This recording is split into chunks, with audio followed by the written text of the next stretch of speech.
Who the hell is taking up the airwaves? 35 years into the band's existence, they've released a record that matches the raw power of their very first. Right now, I'm very happy to welcome Metallica drummer and songwriter Lars Ulrich to Studio Q. Hi, Lars.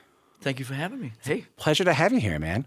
Well, it's a pleasure to be here in the company of great musical artifacts. Yeah, Glenn Gould's piano. So is there a history behind that drum kit then? Come on. Well, there will be. I don't even think about it. Lars, 10 studio records.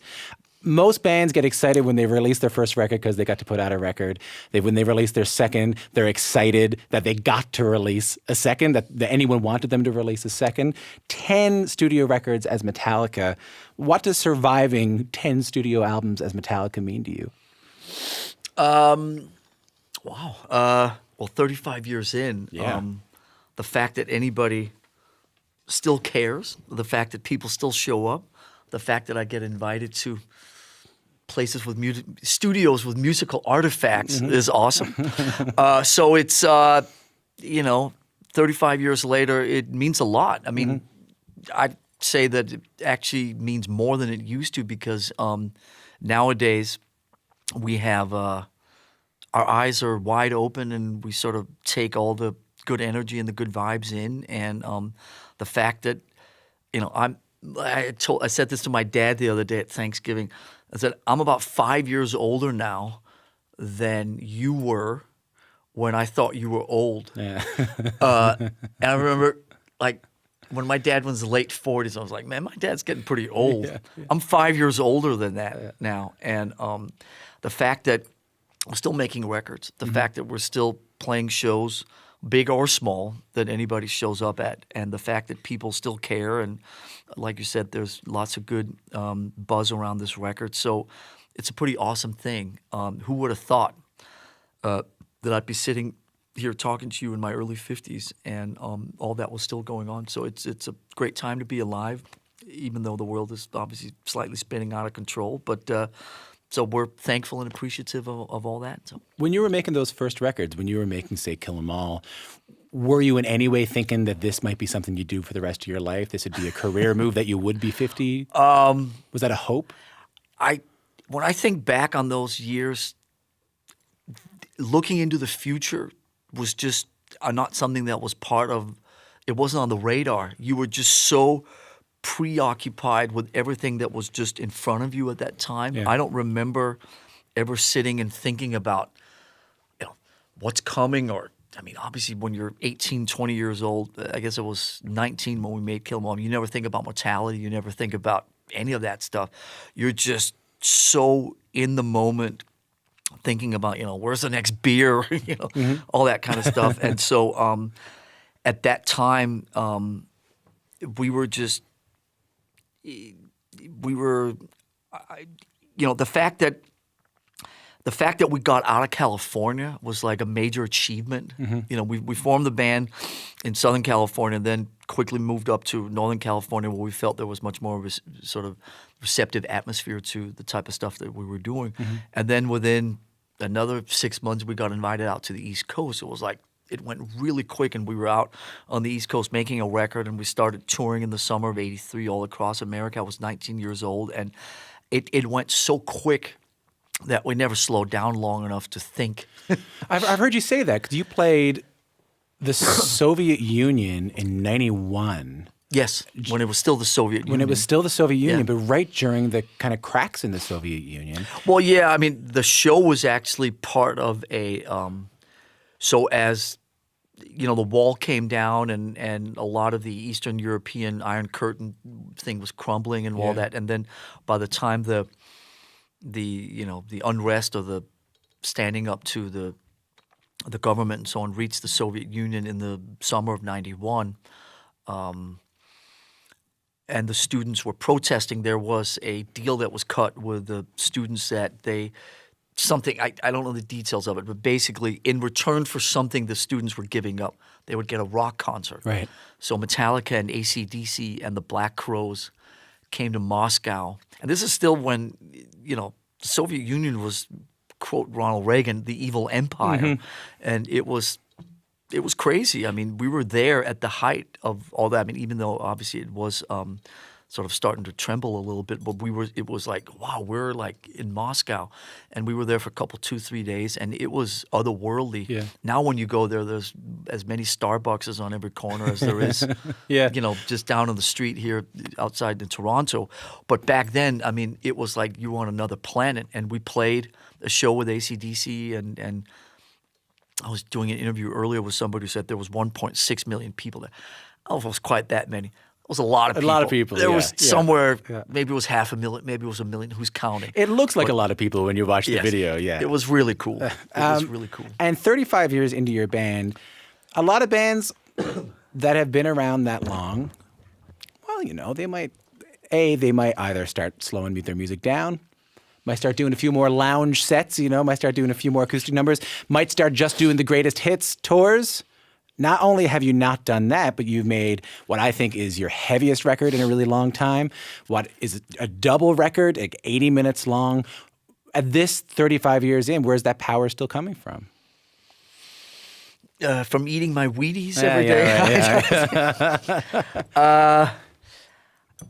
I guess it's sort of in our DNA. I mean, when we play music together, it just sort of, I've spent the last 6 weeks flying around doing interviews and doing promotion, and obviously on a daily basis I get asked variations on that question. I don't have I don't feel that we're particularly, we used to be quite sort of, there was a driven element to us. It was like we wanted to take our music and show the world, we're not driven anymore. Like I said, we sort of look around in disbelief nowadays going like, wow, people still care. I mean, it's all almost sort of bewildering that we're still this successful. Yeah. To me, it is, yeah.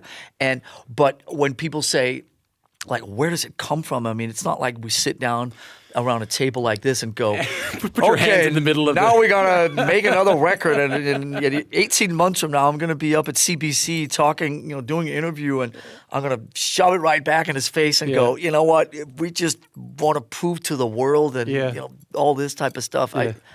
I mean, when we get together in a room and write songs, this is sort of what happens.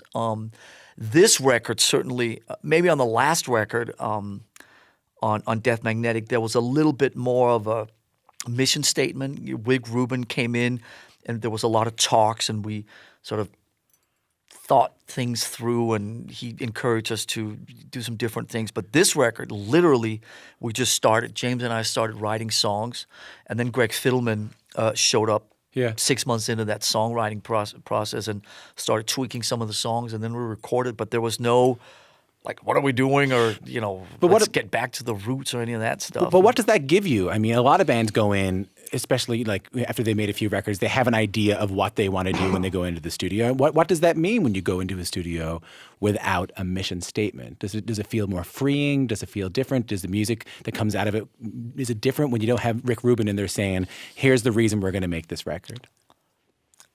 That's a good question. When you make records when you make new records, I should say, you make records of new material as infrequent as we do, the one thing that there's never a shortage of in this setup is material. We have a lot of material. We have a bunch of very prolific songwriters, and so there's enough stuff. So by the time we get to it, it's just, I guess you're so like, let's go. We did the Lou Reed thing. We did the movie. We've played every single festival known to mankind. We played every continent that's been discovered. We've done all that. It was like, now let's write some songs. So we just showed up, and that's good. Let's start working on that. I've been trying. I was talking to a guy in Belgium an hour ago, and it was like, so how do you write songs? Like, can you try to explain to me, like, how do you identify like a good riff versus like not a good riff? It's like, you're a journalist. Like, how do you pick the questions you want to ask me? How do you, I don't know if you're a writer. I'm a musician. How do you write? You're a musician. It's just, this is what we do. And so we sort of instinctively, I guess, know the good riffs from the not so good riffs. And it's trial and error. So maybe there's 10 good riffs and 8 of them work in songs and 2 of them don't work in songs. They fall to the wayside. Then there's another 10 riffs and then 8 of those get turned into songs. I mean, do you know what I mean? It's, I was reading an interview with Damon Albarn a couple years ago. From Blur. From Blur, From who Gorillaz, yeah. said like something that's stuck with me. He said, sooner or later, I'm not quoting him, but more or less, sooner or later, you just got to show up at the studio and you got to put the time in. Yeah. It's not like, you're in bed at 3:30 in the morning and all of a sudden like the roof opens up and like the hand of God like just throws like 50 riffs down at you. I mean, sooner or later, you just got to get down to the studio, right? And you got to like put the time in. Yeah. And The riff god. I like that a lot. Wouldn't Showing that up. be great? Here you go. No. We all have that to look forward to. Meanwhile, we have James Hetfield, who's almost as close to that. He is the riff god. He is the riff god. Absolutely, trust me. But sooner or later, you just got to get down to the studio. And you got to just sit there, and James is there, and I'm here. Okay, here's a drum beat. Play that riff, and off we go. Does that work? Yeah, that's pretty good. Now let's try to put this part with it. It's like it's just work. The music that you play 35 years ago, 30 years ago, 25 years ago, it's different music than you're making right now in some ways. And what people forget is that you still have to play that music an awful lot. Well, Neil Peart said something interesting. He said something in the Rush documentary that he said, of course I got to stop playing eventually. He said, if I was playing like Charlie Watts, maybe I wouldn't have to, but I'm Neil Peart. I'm playing pretty heavy, it gets to you. When I think about that, I think you did that to yourself. I mean, you wrote that. Yeah. How have you physically survived playing that kind of music for 30-odd years? I would say that so far we're scraping by. Thanks for asking. It's actually every night when we come to the part right before I go, okay, send all your blood to the legs. Really? Okay, start, Yeah. Yeah, I mean, that's it's not the easiest part of the 2.5 hours, that particular section you played there, but most of the nights I managed just about to play it. Listen, when people ask me to look into the crystal ball into the future, Yeah. what do you think? What does it look like? Are you still going to be playing? It's the great big unanswered question, and it's the only thing, mentally, creatively, spiritually, aesthetically. We'll go for another 100 years. We're fine. Thanks for asking. Physically, obviously, it's the big question. I was at Desert Storm. Desert Storm. You fought in Desert Storm? Yes, I did. I remember Let me that. tell you. Yeah. Charlie came after you, right? I was at Desert Trip. We'll try that. See, I've been trying really hard in the last few weeks to not call it Oldchella like everybody else calls it. So I'm just trying, I was at Desert Trip. You went to Desert Trip. This is the Bob Dylan, Stones, Roger Waters. Yeah, Neil Young. Neil Young. How was it? It was great. Yeah. It was great. But so I was there for the weekend, and there's these 6 acts on, and they're great. But there was one thing I did spot was that of the 6, and they're all apparently like all in their 70s. I fact checked that, but that's what I was told. There was only one of the 6 acts that had the OG drummer. Oh, really? Right, yeah. The other 5 acts had a drummer like in the 20s and the 30s. So that should tell you something, right? So only Charlie was there, and he's fabulous. And I've seen the Stones, I don't know, 50 times in the last couple decades. They're great. But like Neil was saying, what he does is a little bit different. It's a little more in the jazz, there are lots of jazz drummers, Elvin Jones and Max Roach and all these Tony Williams, all these guys are still playing, were still playing up in their 70s and 80s. Whether we can do the Fight Fires and the Batteries and the Master Puppets and all that in our mid-60s and our early 70s remains to be seen. And there's a kind of a second part to that, which is that we may be able to still play them. Do you know what I mean? But whether we can bring the weight and whether we can bring the energy and whether we can bring the sort of the attitude that those songs deserve in our 60s to 70s, I have no idea. Right. Hopefully, we'll have enough clarity to be able to tell if it's not working, to walk away from it graciously and respectfully. But right now, we're fine. and we've played some of our best shows in the last couple of years, and I think there's still a bit left in the engine. But whether we can do it in our 70s, I mean, hopefully we'll get a chance to find out. Yeah. But we have some of the hardest working people on our team are a couple guys that travel with us that stretch us out and sort of stitch us I was back gonna together. ask, are you doing yoga? Are you moving around before you play? Kirk's the one that does yoga. I'm more of a I get stretched and I get like massaged a little bit. I mean, it's kind of like unfortunately, it's kind of like a sports team now. It's actually kind of pathetic. People come backstage, where's Jack Daniels? There's no Jack Daniels. Brown rice. Brown rice and nasty protein shakes and a couple trainers that are stretching us and stitching us back together again after the show. But at least we're still playing, and at least we're still functioning, and at least it still has sort of some of the weight that it used to. So far, so good. So we'll see where it takes us.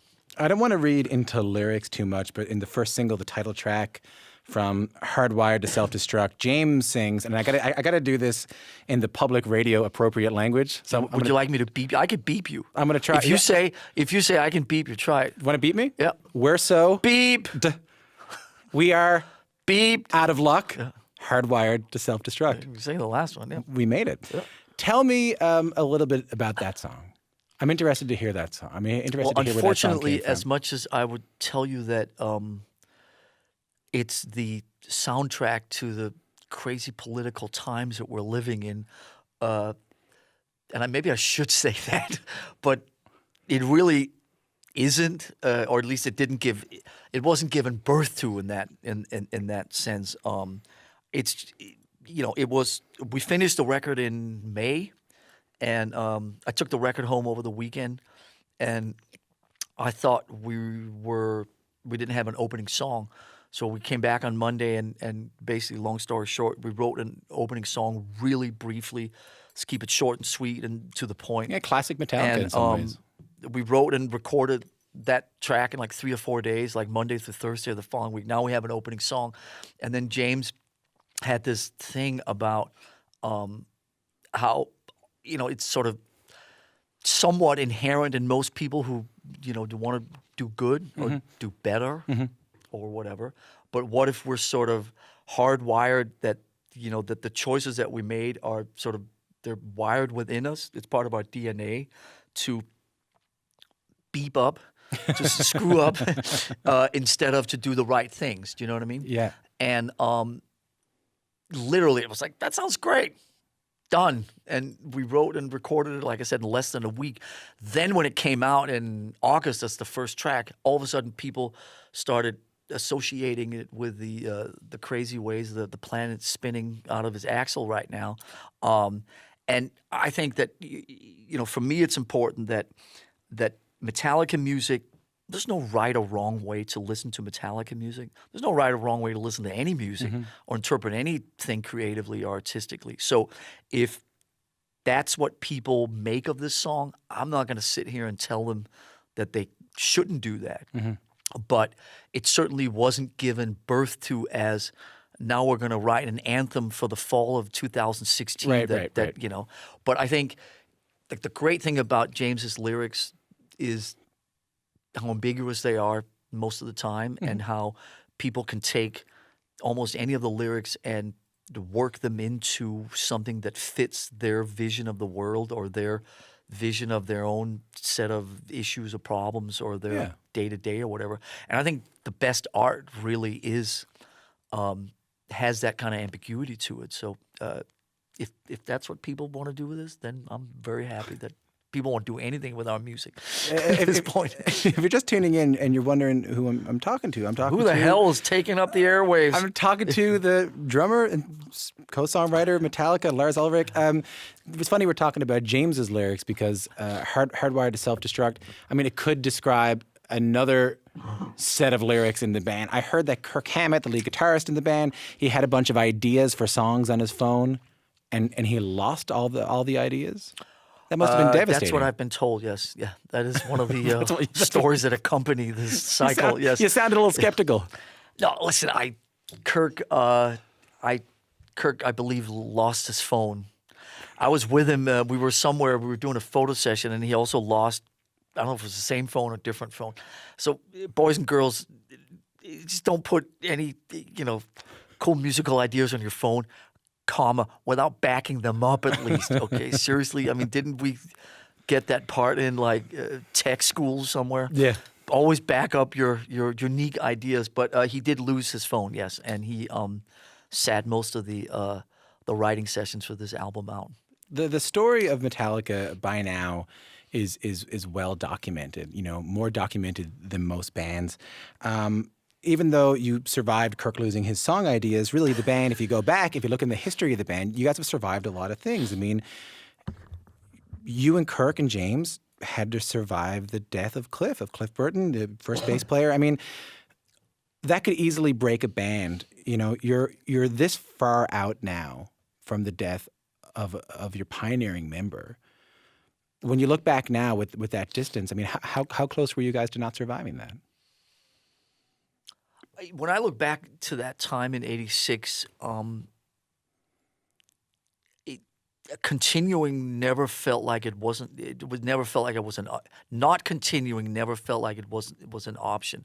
We, when you're, I guess I was 22 at the time. Wow. I don't think you're capable of processing grief and loss at that level. So we just did what we would do every day back then. We just jumped into the bottom of a vodka bottle. That's where the Alcoholica. Yeah, that was sort of, I guess, our nickname back in the day. But we just jumped a little further in after the accident. I mean, not to make light of it, but we weren't capable of processing that loss. So the only option for us was to continue. And we were pretty sure, and I still am to this day, that obviously Cliff, our dear bass player who we lost, would have encouraged us, obviously, to move on. But we were back up on our feet literally in 2 or 3 weeks, and we auditioned bass players, and we're back on stage touring in Japan 6 weeks later. Wow. I mean, just to say that now at 52, 30 years later, that sounds like crazy. I mean, it takes me 6 weeks to brush my teeth nowadays or get out of bed, you know what I mean? Yeah. But the fact that we could do that at that time was pretty nutty. But we weren't capable of processing any of what happened in any other way, so we just continued. When do you feel like you finally did process it? Did that time ever come where you look back and said, we didn't quite process it, we just tore through the pain, we tore through the grief? Yeah, I would say, I mean, there was the movie Some Kind of Monster, all those years, 2001, 2, 3, I guess. That was the first time in the band's history, which was basically 20 years in, where we got a chance to sit down and almost process anything. There was so many things that none of us had talked about, communicated, engaged in how we were feeling. I mean, Metallica was this machine that just rolled across the land, taking no prisoners, that kind of thing. Pirates, but at the same time, we were we were unaware of the fact that we were also getting caught up in the machine ourselves. The band members were being sort of sucked into that vortex ourselves, just as anybody else was. And we finally sat down in like 2000 and started, it was basically Jason Newsted, our bass player who replaced Cliff. It was his departure that instigated a lot of this stuff, because we were kind of sitting there basically like, why would anybody want to leave Metallica? Mm-hmm. And then when we started talking to him about it and got to the bottom of the inner band dynamics and the inner band sort of politics and the rules and all that kind of stuff that were keeping this thing afloat, we started like, wait a minute, that's nutty. And then one thing led to another, and then Hetfield had his own personal demons that he had to deal with, and he went away for a year and dealt with all that. And so it was a crazy time, but that was really the first time where we sat down and dealt with any of this. And it took, by the time all the dust settled, it was probably 5 years to about 2005. But since then, so I guess it's been 11 years. We've had, I would say, the best 11 years we've ever had. Those years have been marked with like it's a lot of criticism of everything you put out. I mean, thinking back to this today, your band can be accused of not being metal enough. Your band can be accused of being too metal. Your band can be accused of having strange mastering issues. You get criticized for drum sounds. It sometimes feels like Metallica gets criticized more than other bands do. Why do you think that is? Because of our good looks. It's because you're so handsome. It's probably, because we're so handsome. Yeah, that's probably it. Just jealousy. People, exactly. You have to throw something at, They're so damn handsome. We got to talk about the mastering. It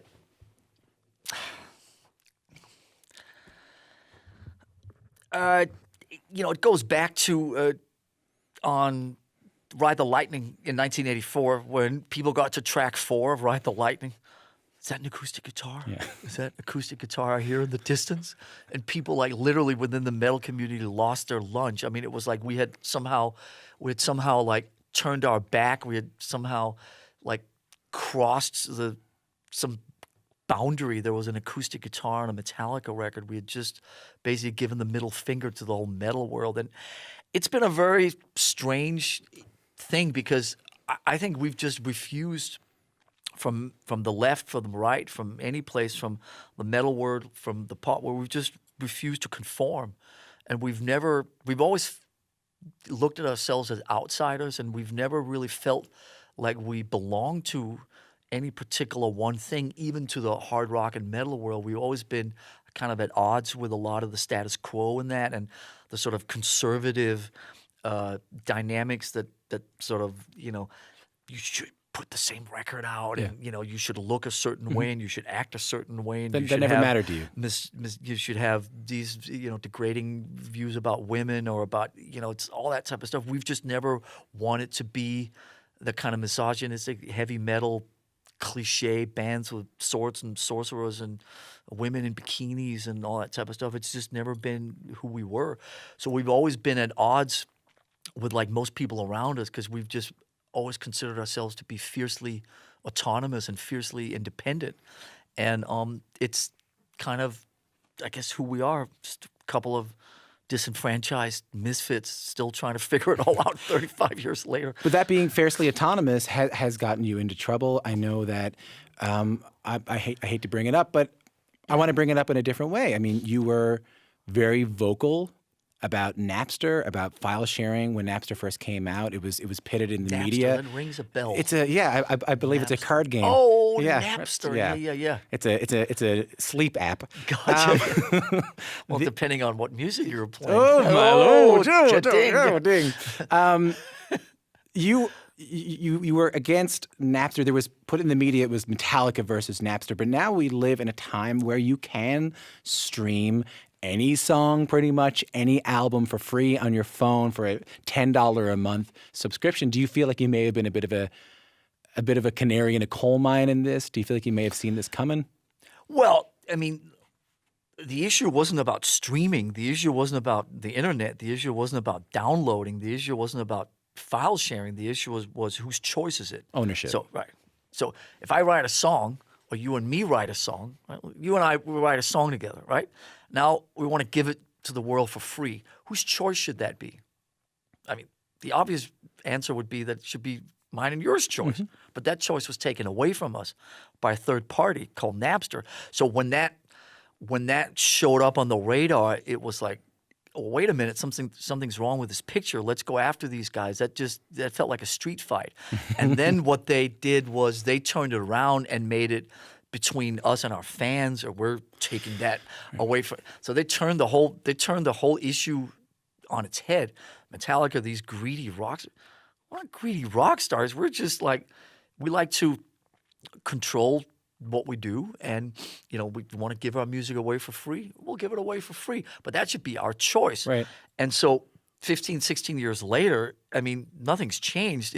We give our music to Spotify, and we give it to Apple Music, and we give it to Google Play, and we give it to all kinds of people. But it's our choice to give it. Do you like doing that? Like, in many ways, the story of Metallica is like a band, scrappy upstart, and then major label success. And now this most recent record's on your own label. Like, the story of Metallica, in some ways, is largely the story. We like to share our music with our fans in the way that's the most convenient for most of them to get it. Yeah. So if Spotify, I have a Spotify app on my phone. I use it. I would say I use it every day, but I use it multiple times a week. Yeah. I go on YouTube multiple times a day. That I can guarantee you. And I listen, to Apple Music and think, Apple products the coolest thing in the world. That's not the issue. The issue is just whose choice. So obviously we just put out 12 videos for every song on this new album on YouTube for free. It's our choice. So we just want to get our music to the fans in the way that we feel it is the right way for us to communicate the music to our fans. But in 16 years ago, Napster came and intervened in that organic connection between us and the fans. Said, hang on a second, we'll take your music and we'll give it to whoever wants it for free. I was like, wait a minute, how about asking us first? I mean, that was the argument in its simplest form, and then it sort of took on a world of its own. That brings me to an interesting point, and maybe this is a good place to close, because we talked a lot about Metallica's survival, and you just mentioned that your music goes up on Spotify and Apple, and you want people to be able to get it wherever they can. As someone who has been around for a while in the music industry, and we have to remember that the music industry is a young industry. A lot of changes have happened in a very short amount of time. Like, what if you were starting today? Do you think it's possible for four guys playing guitars, playing bass, playing drums to make it as far as you guys have, again, starting today? It's a great question.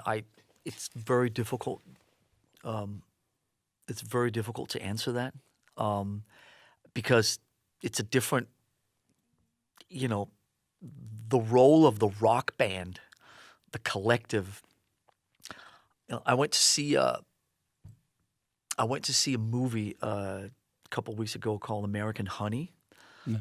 It's a great film. Mm-hmm. It's about a bunch of disenfranchised teenagers who are 16, 17, 18-year-old on a road trip through the deeper south of America.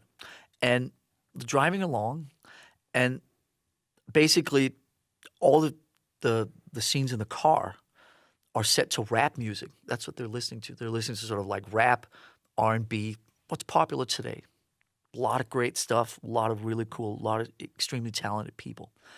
20 years ago, 30 years ago, in that movie, they would have been driving along on their road trip, and they would have been listening to Van Halen and to Kiss and to the Eagles and to, the Judas Priests of the world or whatever, right? Now it's a different thing. So it's just a different time. People like the rock band, the collective of 4 or 5 guys playing music, all for one for all that stuff. It's kind of not really as prominent as it used to be. So more solo artists, more music that comes from a kind of an R&B background, rap, soul, hip hop, all that stuff is just the prominent thing. Whether rock will come back and make a resurgence or not, as a rock guy, I should say, you watch in a couple of years, right here on, CBC, it'll be, rock bands again and all that stuff. But I'm not sure. So we'll have to see how it plays out. I just don't know. So when you say, like, what would I say to stick with what you're doing, hang in there, play music, but whether to begin with, why, when we started Metallica because we wanted to play music together. We didn't start Metallica because we wanted to, have #1 albums and, all that stuff. So whatever your motive is, if your motive is you want to just play music and connect with other people, great. If your motive is you want to, be in a rock band and be #1 all over the world and all that. So I say, I don't know if that's going to happen just because of the life and times that we're in. There's nothing wrong with that. Mm-hmm. But what's your motive? If your motive, and I'm not saying there's a right motive and a wrong motive. It's just figure out what your MO is and then, be comfortable with however it plays out. Lars Ulrich, thanks so much for talking to me today. Thank you for having me. It was a real pleasure for me, man. We're right back at you. Yeah, cool. Thanks a lot. Okay, we're going to write a song together, right? We're going to You play drums, I'll play piano. What do you think? I'll play piano, you play drums. Oh, yeah, this will go great. Okay, all right.